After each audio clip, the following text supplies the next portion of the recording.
I'm really pleased to be here, and I'm very, very pleased to be able to say some nice things about Carolina because she's a pretty special person. I started coaching tennis in, excuse me, 1978, years and years ago, and we did pretty well. By about 1984, 1985, we'd won a few district and conference championships, and we were pretty smug. We were doing pretty well in the state of Minnesota and in the upper Midwest generally, but we weren't much to be afraid of at the national level. In those days, the NAIA was second only to the NCAA Division I when it came to men's and women's tennis, and it was pretty tough at the national level. We needed some kind of magic, something to get us up over a hump, get us to that next level. And in the fall of 1985, I got a letter from a young woman at the University of Tennessee who was playing tennis there, trying to play tennis there, having an unhappy situation, fortunately for me. She wrote, and being the compulsive letter writer that I am, as all of you know who read The Independent, I wrote back, and we got to writing back and forth, and I got a tape, and pretty soon she came. And in we were in quarter systems then. In winter quarter 1985, Carolina joined us and started practicing on the gym floor, which is, of course, what we did in those days. It must have been a shock. The gym floor is probably the hardest surface in tennis to play on next to ice. I've never tried playing on ice, but I can imagine that's a little bit tougher. But she took to it pretty quickly, and she started to show me what she had, which was awesome. She's an outstanding tennis player, one of the best I'd ever coached, certainly probably the best I'd ever coached at that point. And suddenly we did, in fact, make a jump, that very jump that I was talking about. We suddenly went from being a good team to being a very good team. We dominated tennis in this part of the state, with the possible exception of the University of Minnesota. We won't talk about that. But we actually were able to beat Gustavus, which was quite a benchmark. And we began to make people a little bit nervous at the national level, and that was pretty exciting, because that's kind of what we wanted to do. But Carolina not only brought with her exceptional tennis skills, which she certainly did have, and a fiery heart, a tremendous will to win, which is obvious by the fact that she wins 8 out of 10 matches that she plays in tennis, which is quite extraordinary if you stop and think about it.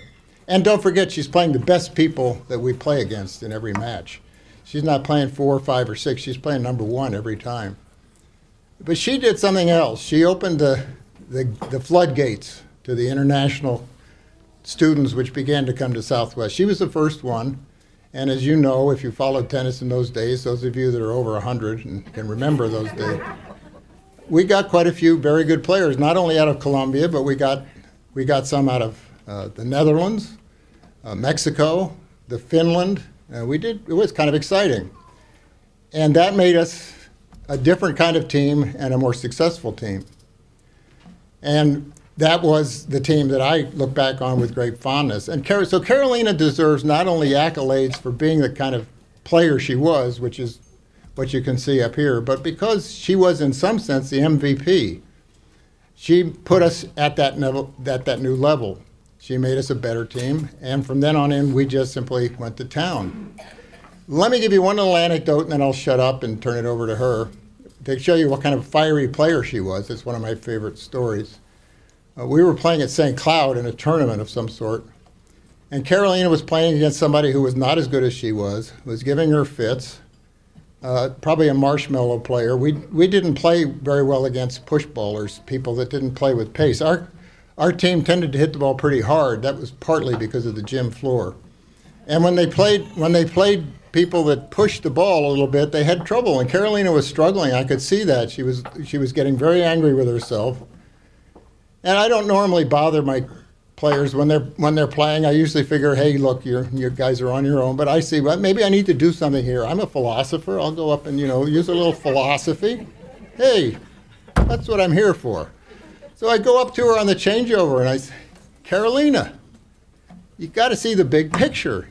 This is just a tennis match. It's not that important. It really doesn't matter.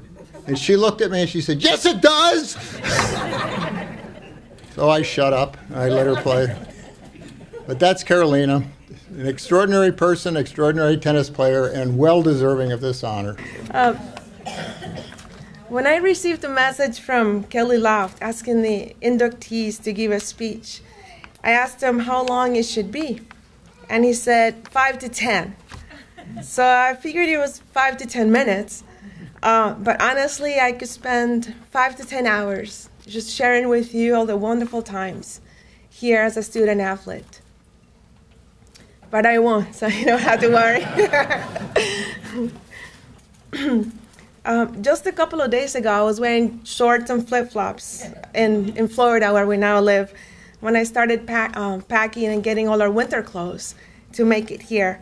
And that took me back to the winter of 85, 90, well, it was a winter quarter, it was 86 actually, when I was getting ready to come to SMSU for the first time.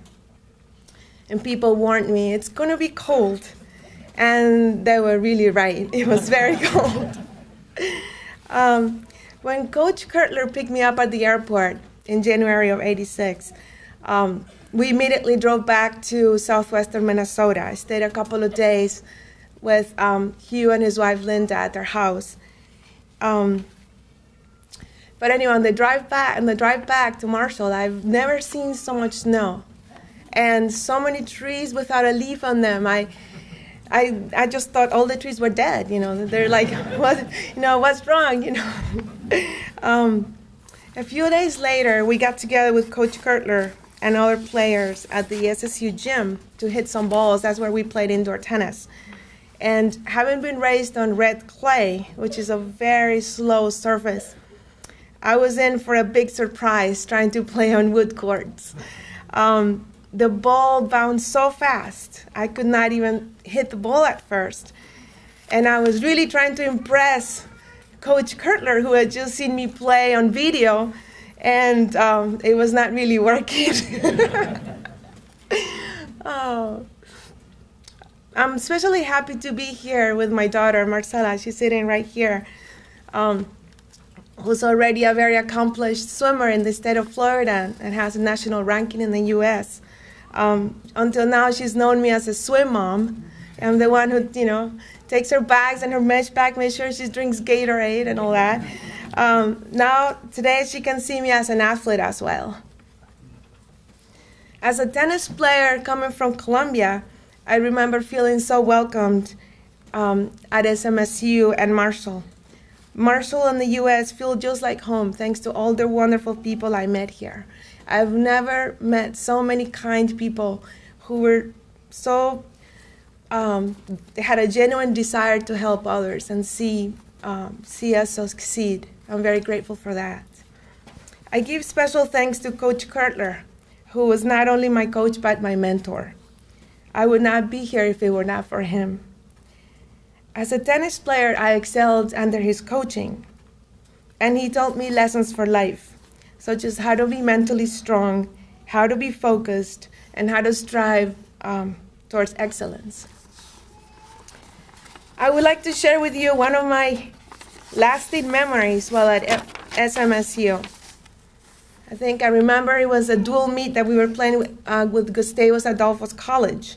It was an outdoor meet, and it was very windy, probably 20 to 30 mile-an-hour winds. And I asked Coach Kurtler, probably with a very puzzled and worried look on my face, how I should hit the ball. And he started giving me a little physics lesson. So I remember that on top of being a really good tennis player in southwestern Minnesota, you really needed to learn the wind patterns and use them to your advantage while you were on the court. So finally, I would again like to thank everyone at the university for inviting me here today and giving me this special honor. I want to thank Maggie Larson, the philosophy department secretary, who was always so supportive and patient and willing to help. Scott Boyer, who was the assistant coach, who spent lots of hours with us on the court and always made us laugh. And special thanks also to the wonderful faculty and the administrative and janitorial staff. Everyone at SMSU was so enthusiastic, and supportive of our team and our success. Thank you very much. Thank you.